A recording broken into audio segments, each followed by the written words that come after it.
Hi and welcome to the channel. Today we will build another PC using this case in this box here. So inside this box is a Densium 4 Plus V2. Densium is relatively a new company that focuses on SFF PC cases. I could call them boutique in that sense. So I bought this directly from Densium's website for $165. Delivery was free at the time and it was delivered to our doorstep by EMS. I also paid an import tax but I forgot how much since I lost the receipt. It wasn't that much though. Another note is that this case needs some timing to be bought. The company will accept orders at a certain run, and once the number of orders are met, that's the time they will manufacture the case. And so once ordered, you have to give them around 2 months to deliver. As for my case, I ordered this in July and got it in September. There were also 2 mishaps in my order. First is very minor, as the tracking link that they sent was wrong. It was not working, and so they sent a new one. Second, I ordered a CPU cooler and it did not arrive, which they refunded after I contacted them. Opening the box. So the box is very difficult to open. I'm lifting it up. I think the technique is to pull it in the corners and lift it up. There you go. So there's a medium thickness foam padding, roughly half an inch. Here's the case itself. It's 5.5 liters in total volume. Their selling point is this wood right here. So before there was Fractal North, Densium was already here. They are already selling a wooden front PC. So this is the case itself. There's some bubble wrap, but I'm not sure what is this supposed to protect. So for the accessories package, I can't take it out yet. I have to disassemble first. I think there's no more contents inside now. Yeah. The screw here is a star-shaped screw. Not sure if they included a tool for it. I can't get this out now. Okay, so that's one thing that you need to know if you're going to buy this. You need a star-shaped screwdriver. Let's find one in my set. Seems that I found one. Without this, I'm not sure how to start. I'm not sure why they opted to use a special type of screw head and not use a Phillips or something more standard. The case is painted nicely. You can feel the nice paint job that they did. Okay, I'm going to look at the accessories package. So this is the power switch. You have to assemble the power switch as well. A bunch of screws. Wow, so many. Wow, there are so many screws. The one that you need the most is actually here, inside it. Oh, I wonder how others built it. This looks like PSU screws. There's quite a lot of them. Some nuts, I suppose. I'm not sure what this is for, but I saw this in the video. Some trash.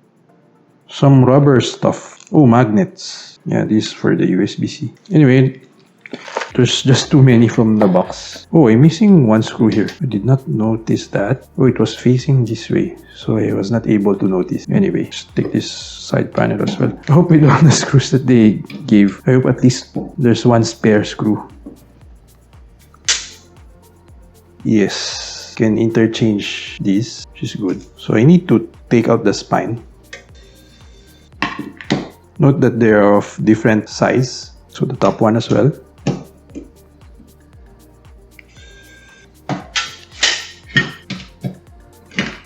So this is for the front of the case. I think you have to install it like this. We'll tackle that later. For now, I can get the motherboard tray out. Which one is the GPU side? I pull it out like this. Huh? Doesn't make sense. Should be like this. Yeah, it should be like this.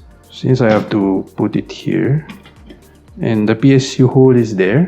Seems that I can't dismantle this any further, but look at how modular it is. Okay, as for the components, before I forget, this is the usual B550i Aorus Pro AX. This is the Noctua NH L9A-AM4, which I just published today as of shooting. And that processor is the Ryzen 7 5800X. So as for the RAM, this is the usual, let me take it out.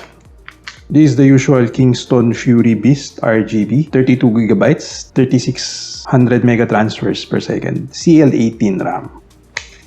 So I'm not sure if it's okay to pre-install the RAM immediately. Previous extremely small cases, I have problems if I pre-install the RAM. But let's see. As for the storage, this is a Samsung 980 1TB NVMe SSD. So I always suggest to use NVMe for small form factor cases. I'm not even sure if this can support SSD. I'll just put it out while editing if it can support or not. Screw hole seems to align easily. Oh my god. Oh my god. So I suggest to move this magnet out of the way. There's also a video on how to install this, so I'll watch it while assembling. Okay, so I missed the first step, which is to attach the riser mount to the spine. Seems that it's here. Yeah, it should be here. The riser mount looks like this. The video instruction did not tell which screw to use. Let's check if there are comments. The comments are turned off, so there's no one that can comment on which screw to use. That was disappointing. Anyway, I'll assume it's one of these guys. See which one will fit. Not sure what is this for. He said it's for the riser mount. So it's for this guy. Just to be sure I'm getting the right direction. Should be like this.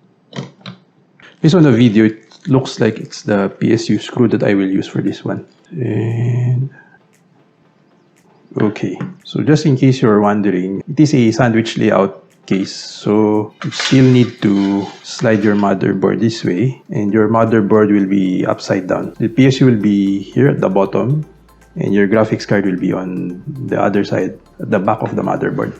Anyway, with the screws of the motherboard, it's possible to be wrong. For sure, you will not be able to screw this if you flip it upside down. I found a Gen 4 PCIe riser cable for, I think, around 2,500 pesos, which is probably the cheapest one that I've found. And it is also up to spec already. When I mean up to spec, it's meant for ITX sandwich case builds, so I did not have to select. I link it in the description below on where I bought this. Basically, the seller is also a seller of ITX PC cases. I'm just not sure how good is the quality of this PCIe riser. It's not magnetic. Okay, so this one is also not magnetic. Oh, it's a bit short. Yeah, it's a bit short. I think I'll replace the riser cable with a different one. It seems that I will not be able to screw this. I'll use a Gen 3 riser, which is okay for this build. Okay, so I'll try this if it can reach the other end. Oh, this is also short. So two of my cables are short. Means that your riser should be around 195 mm. This is weird. Seems that this is very low. So I probably did not read the specs. Anyway, I'll check during editing. Yeah, this will also be a bit short. Seems that my best chance is the original one. What I can do is probably shift it a little bit. I'll loosen this first so that it's shifted a little bit. Before I screw it down, I'll insert the graphics card first. So for the graphics card, this is the longest that it can fit. This is the GTX 1660 Super from Colorful. It's a bit dirty, sorry for that. Not sure if it can be seen in the camera. But my problem remains is what screw to use for that one. I'll just try whatever. Oh, I think it's not magnetic again. Okay, this screw seems to fit. It's not long enough. It really doesn't reach, no matter what I do. So it seems that you need a longer riser for this, but it will be this way. So I'll just risk it. Okay, so as per the instructions, I'll set this aside first. I have to insert this thing. Not sure what this is for. It's a black screw based on the photos. So slide it to the spine. It will be a bit tough since I've not secured my GPU. Okay. Okay. Somehow I managed to install it. Fasten the spine. Okay, so this is the real problem now. Okay, so I managed to install one screw, which is good enough actually. So next is the PSU. For the PSU, I'm going to use the usual FSP Flex Glue Pro 500 watts. Oh, there's two orientations for this. Seems that I can install this both ways based on the cutouts. Just check. Yeah, I could install this both ways. Anyway, I usually install it this way. They said that I have to attach magnets first so that it will slide down. There are 4 very strong magnets. Be careful with these magnets, it's too strong. Then slide it down. This rectangular, they call it rectangular unit, is used to fasten the GPU. Should be placed there, I assume. Oh, it's not focusing. There, it should be placed there. Okay, seems that I have the right screw. Okay, so that part is settled. Before I do the next step, I'll just screw the PSU first. So the instruction asked me to slide the PSU, but they did not show that you should screw it. Okay, so the next part is to fasten the PCIe. So this thing here has the screw hole to fasten the PCIe. So based on the video, the screw looks metallic, doesn't fit. Okay, so it is secure now. This is for the CPU. So usually I would suggest to install the cables first, since it might be tricky to install in this very small space.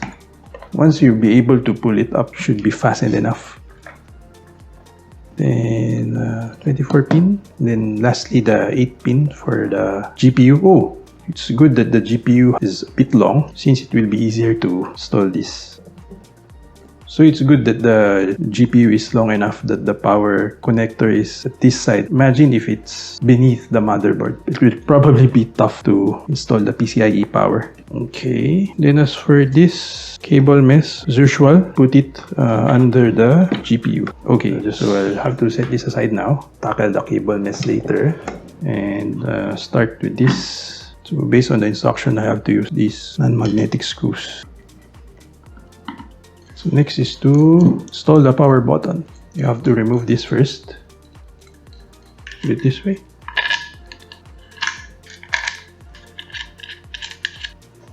Okay, and then for the USB-C, I have to use this one. Then I have to use the washers now. Okay, now I have to attach the front panel to the base. I have to do some pre-routing. So it seems that the 1660 Super of Colorful is just right. I'm really sorry if you can see the dust in there, but it's fine, really, it's fine. It was working. Even the temps were fine. Okay, so now I have to touch this positive, negative, and then the switch. Sorry, I got distracted. I have to screw the front panel first. Okay, as for this one, I don't have a USB-C in my motherboard, so I bought an adapter. Okay, so I bought this from Lazada as usual. So what's inside is to convert your USB 3.2 from the motherboard to a USB-C output. I think I'll plug it in first. Okay, then before I plug it into the motherboard. Okay, since this is bigger than their non-plus case, don't have to worry much about the cable mesh. I just have to tuck it here. This one, tuck it here. And for this one, tuck it here. You can use zip ties. Feel free to use zip ties. See, it's nice. It's really pretty. Now that it's done, it's really pretty. Okay, so I've said this before in my previous builds. If you're going to use the FSP Flex Guru PSUs, don't block this side of the PSU. This has the fans. So if you are going to block this, you will probably end up overheating your fan. So make sure to take note of that. Okay, looks good. Yeah, looks good. This is the front. This is the main attraction. I'm not sure if this was mahogany or something. I forgot. It really looks good. It's also very small. It's 5.5 liters. Very nice. There's some protruding PSU cables here. Oh, I forgot the rubber feet. They said there's a rubber feet. Oh, these ones. Some things are finally making sense. Yeah, just push it down. Anyway, it's time to test this. Okay, as for post-build comments, upon first boot, the GPU fans were heating the side panel. This is because I only secured the riser with one screw. As a workaround, I removed the top right screw from the GPU side panel and opened it up a little bit.